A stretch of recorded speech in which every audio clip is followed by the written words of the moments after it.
This is Democracy Now!, democracynow.org, the War and Peace Report. I'm Amy Goodman. We're bringing you highlights from the second public hearing of the House Select Committee to investigate the January 6th attack on the United States Capitol.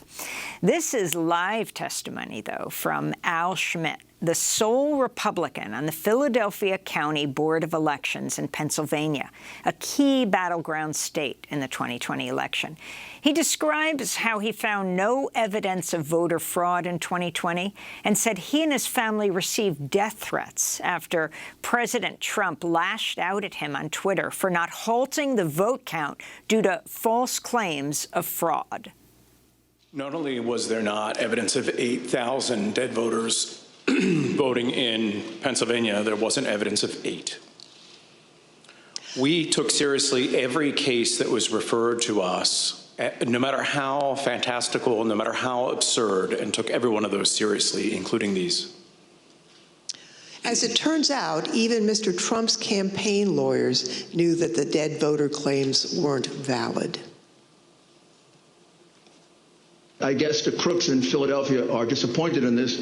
They only submitted 8,021 ballots from dead people, mail-in ballots for dead people. It's probably easier for dead people to submit mail-in ballots than it is to vote in person. Rudy was, at this stage of his life, in the same ability to manage things at this level or not. And obviously, I think Bernie Kerik publicly said it. They never proved the allegations that they were making, and they were trying to develop. Mr. Schmidt, on November 11th, 2020, President Trump tweeted about you, saying, and here's a quote, "A guy named Al Schmidt, a Philadelphia commissioner and so-called Republican, or rhino, is being used big time by the fake news media to explain how honest things were with respect to the election in Philadelphia. He refuses to look at a mountain of corruption, dishonesty. We win." As a result of that tweet and the CNN interview you gave where you stated the dead voter claims in Pennsylvania were false, you and your staff were subjected to disturbing threats. Can you tell us about that?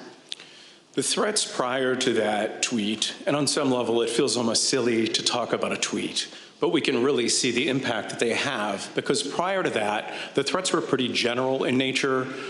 Corrupt election officials in Philadelphia are going to get what's coming to them. You're what the Second Amendment is for. You're walking into the lion's den, all sorts of things like that.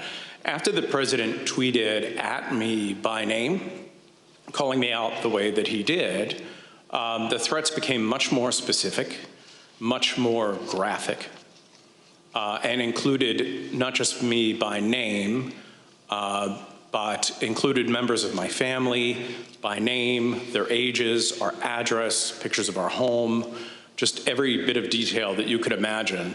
That was what changed with that tweet.